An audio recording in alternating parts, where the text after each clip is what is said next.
Hello, my name is Melissa Jennison and welcome to Discussions in Audio Mastering.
Have you ever read the literature attached to a CD or DVD, vinyl record or tape cassette, and ever wondered, what does mastering mean? While most of us understand the terms recording and mixing, very few recognise mastering. It is the aim of these discussions to inform and educate those interested in audio about the art of mastering.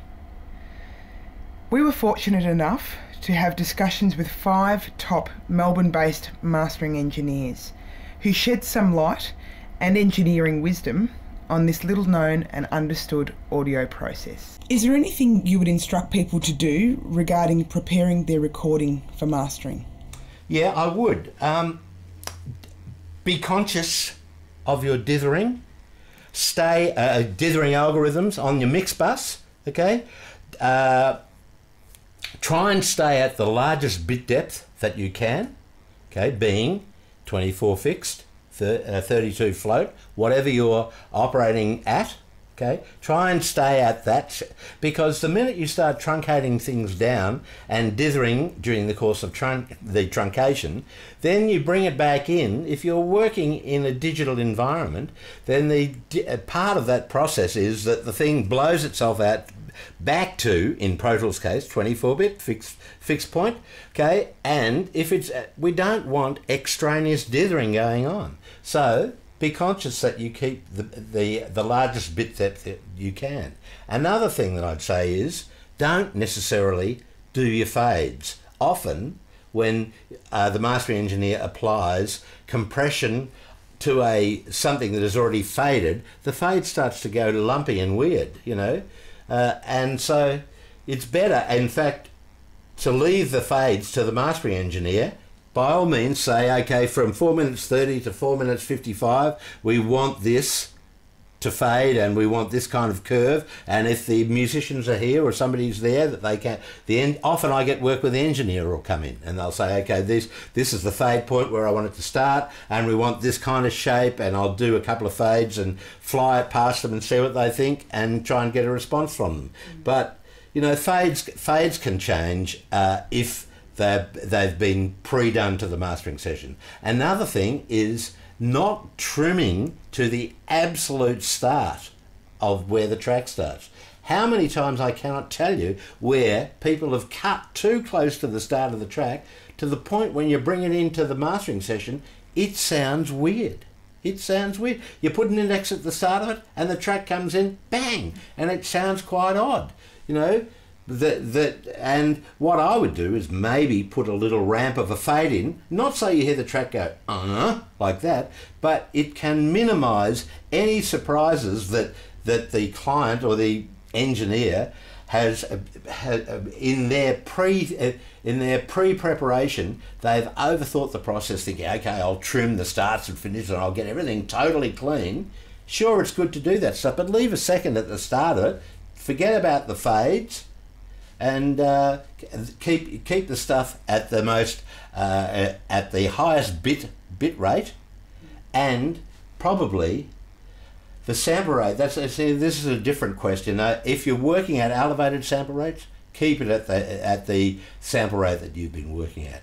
That said, I would say that when you're starting your project, be conscious of the fact that in the process of downsampling, be aware of the end destination rate being, okay, in the case of a CD, 44.1. So when you start your recording, if you want to start at an elevated sample rate, start at 88.2, because the equation mathematically is much more elegant in terms of the downsample and the way that all downsampling algorithms work than starting at 96 and then expecting it's going to go down to 44.1.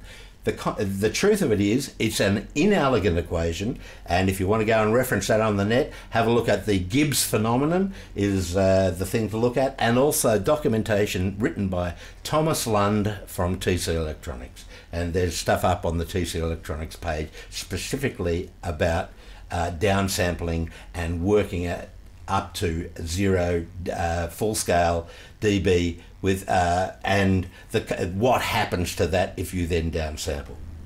The only thing I'd ever ask of them is just to give them enough headroom in their mix. That's the only real thing. As far as everything else is concerned, there's not much that really can go wrong, you know, apart from, of course, if the mix isn't that great and they're not going to be able to get the most out of the process. So that's the only thing I'd really ask of them, to be honest.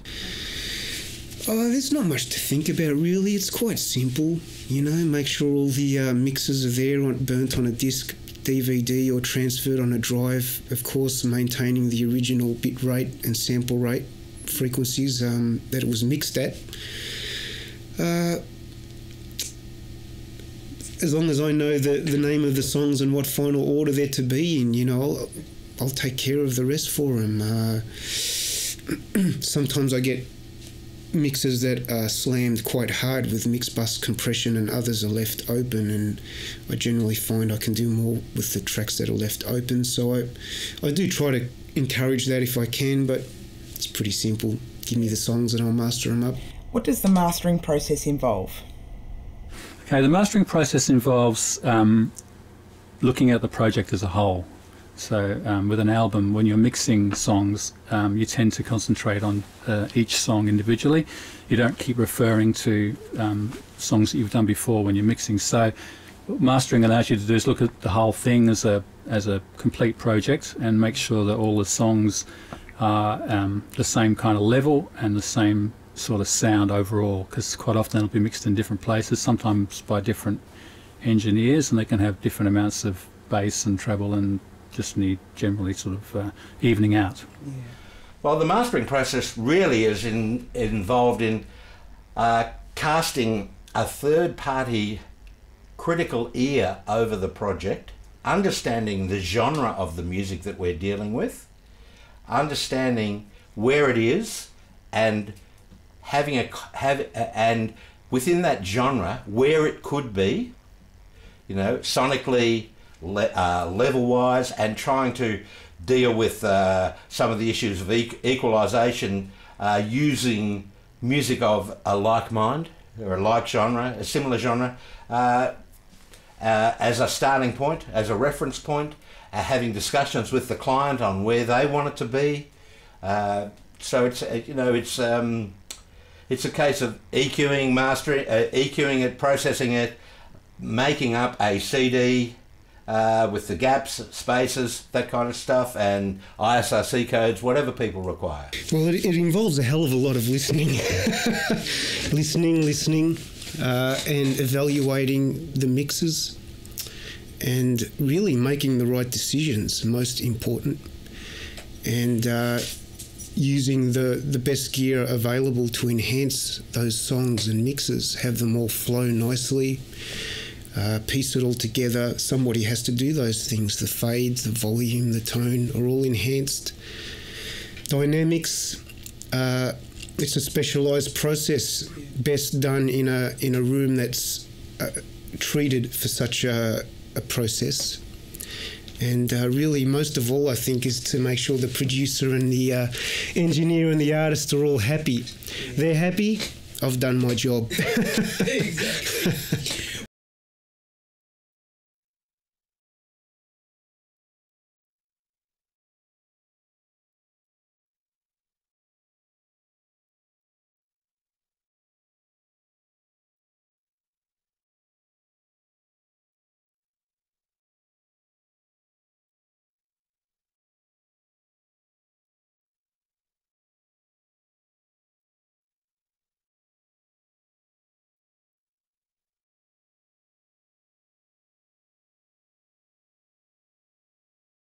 What are the mastering engineer's responsibilities? Well, there's a technical responsibility to make sure that the stuff sounds good and it's not distorted and crappy.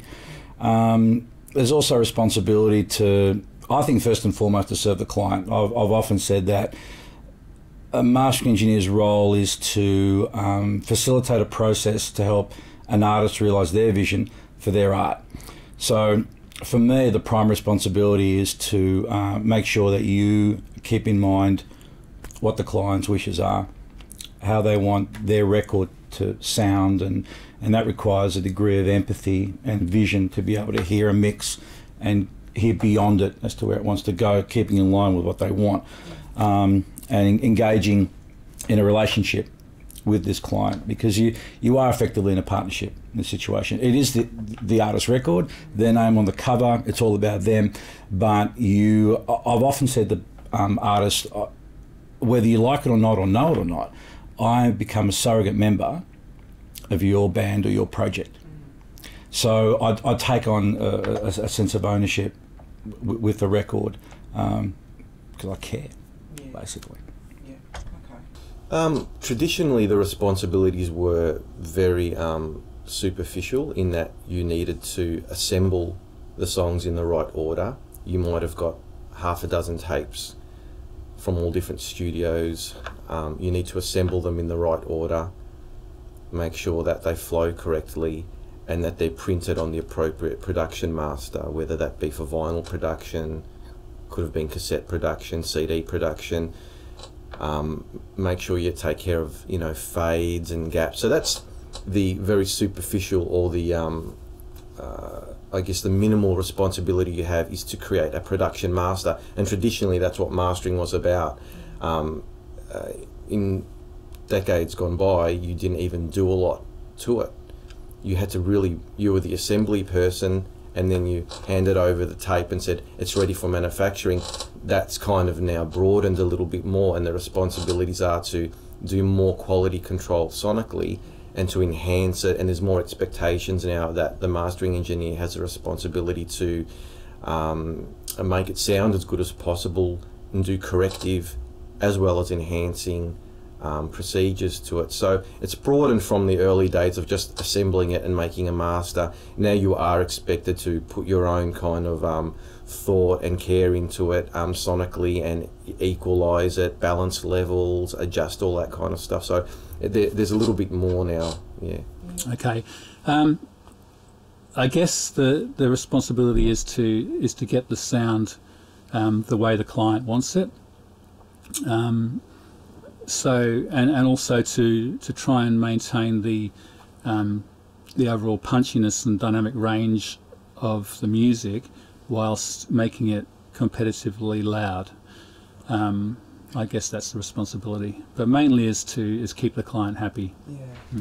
See, I taught this stuff for a while at Vic Uni, and I had the mastering engineer's charter that I used to impart, and I'll just read you that, but it's more than what I've written here.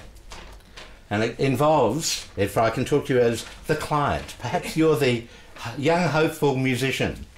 It's the client's responsibility to communicate their creative intent to the mastering engineer. Our job is to perform a service following their artistic direction rather than our own. Okay? So I've got to translate what you give me, giving you my professional perspective. At the same time, we need to warn of impending doom if that's going to Okay, if the client wants to steer me down that way, I can say, well, I'll do it, but caveat emptor, buyer beware. We have to be conscious of the style of music. We've got to honour the musician, we have to honour the music, and we have to honour the engineer. Okay, that's an important part of it as well. It's not my job as a mastering engineer to destroy, you know, what the engineer has spent a lot of time trying to create.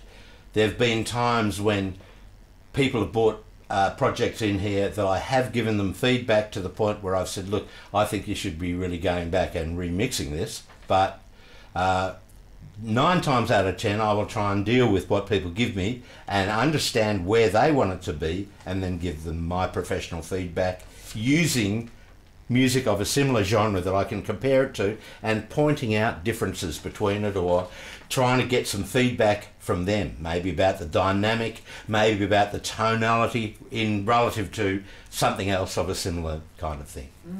Do different genres require different mastering techniques or approaches? I don't know about that one. I mean, it's basically you're dealing with you know, the same kind of theory throughout. You're trying to make, you know, things sound smooth, and in a way, when I'm mastering it, sometimes I'm sort of listening to noise instead of music. It's when you sort of finish the job and you listen to the song through and you go, oh, that's a good song, because you're sort of just like listening to a noise and you're shaping it in a way. And so it's sort of irrelevant what genre it is. It's more to do with, I guess, how the client or the band perceives that they want it to sound. So often they'll bring in reference material that they want their tracks to sound like. So, you know, you go with that approach. Oh, look, I don't think so. I think if you look at mastering as being, again, taking a mix and making it sound as good as possible, I think it helps if you can be conversant within different genres of music, and certainly certain styles have certain elements about them. But again, if you're talking about, the mix does most of the work for you anyway, so you're not reinventing the wheel as such. And you could have a certain affinity with a certain genre, or a certain like to a certain genre, and you kind of work more within that genre. But I think overall the name of the game is to get the mix and get the most out of it and optimize it.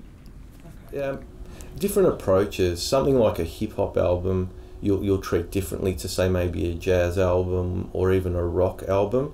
And I hear a lot of guys get genres wrong if they're maybe mastering themselves at home. You have to kind of be wary of that. Say the bottom end and the bass on a hip-hop album, you have to treat that kind of with a lot of love and respect, you know, because the guy spent a lot of time getting that just right. And sometimes with a rock album, you can kind of, you know, treat that a little more heavy-handed, and sometimes compression works. But say with electronic stuff, sometimes they get it just right, and you have to respect that and be aware that that's really an integral part of the music.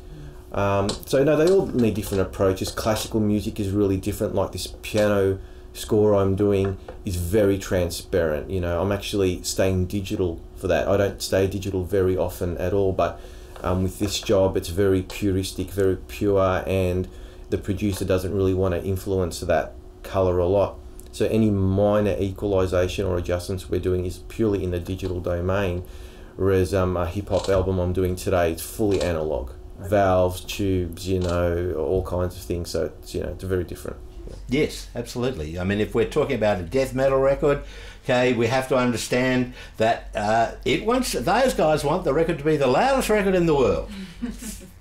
Consequently, we approach it with an appropriate kind of limiting and tonality. You know, contemporary pop music has a specific tonality that isn't there in death metal, as a for instance. Okay, so a mastering engineer has to know and understand a diverse range of genres of music and be familiar with the EQ tones that are with those genres of music, and be able to quickly identify and discuss with the client what kind of music is this. Okay, and you know, I mean, if it's dance music, we need to have a sub on the bottom end. Okay, we need to. There's a whole series of things that are genre specific, and EQ specific as well.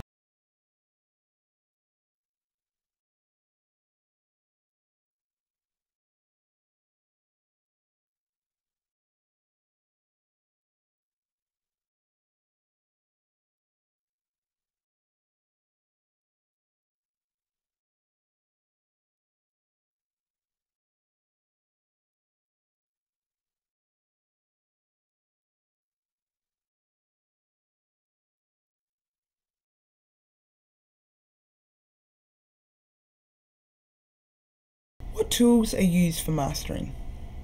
These days it's generally a combination of good quality analog equipment and digital plugins as well. So, you know, we're using, on any one particular song, I'll be using maybe one analog EQ, 2 analog compressors, and maybe 2 or 3 digital EQs, and a digital compressor as well, and some stereo width enhancing either plug-in or hardware as well. So yeah, there's quite a lot of gear involved in the chain generally. There's 3 traditional tools. There's equalizers, and that's, you know, equalization is probably paramount. That's the most important aspect to the mastering process. There's compressors, and there's limiters. They're the 3 kind of tone shaping tools that you use, but then there's things outside the box. They're like tape machines, which can give you something different. The analog consoles can be different. Like, I've got a custom made transfer console that's got nice electronics, so you can choose what you want to use there. So that's something subtle, not as obvious as an EQ or compressor, but nonetheless makes an important part of what you do. But yeah, EQs and compressors are kind of the main things, and then you've got your editors and tools like, you know, your workstations and so forth. But for me, that's kind of a secondary thing.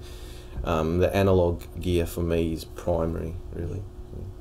Well, it's everything from a decent tuned room. It's monitors, it's converters, it's EQ, compression, analog, digital tools, and as well as your own ears too. You know, to gauge the whole thing. So again, it's just you know, everything at the end of the day is a tool, and you use just everything to sort of get it all to work for you. Well, these days there's a real nice variety. It doesn't mean that they all have to be used, but the obvious equalizers, compressors, there's some cool spatializers and stereo enhancers. The digital workstation is most important for the editing, the fades, piecing it all together. There's various metering required. Of course, you can get into the whole decrackle, depopping, dehissing software. You know, there's a lot of cool things that are out there now these days. So I'm not afraid to use all of it, really. It depends. Sometimes you got to know what not to use too. So Yeah. Are songs mastered differently for radio play as compared to home listening? From my position, no. Okay, I don't do that. I'll master the record the way that I see it, you know, and I try and appreciate the genre of music, and I'll try, you know, I'll use references of a similar genre to deal with. Now, and I also try and understand whether it's going to MP3, because that's the big can of worms. Because when you downsample to MP3, that not only the tonality changes, but there's more distortion added. There's the density of the file changes to the point where the dynamic is different. Okay, so I try and be conscious of all of those things in understanding what is really, okay, am I mastering this record really for iTunes? Am I mastering this record? Should I be mastering for a CD? We hope you've enjoyed discussions in audio mastering and have a greater understanding of the necessary processes and what is involved for an experienced engineer to attain a professional standard of audio fidelity.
must be something in the music. Come on!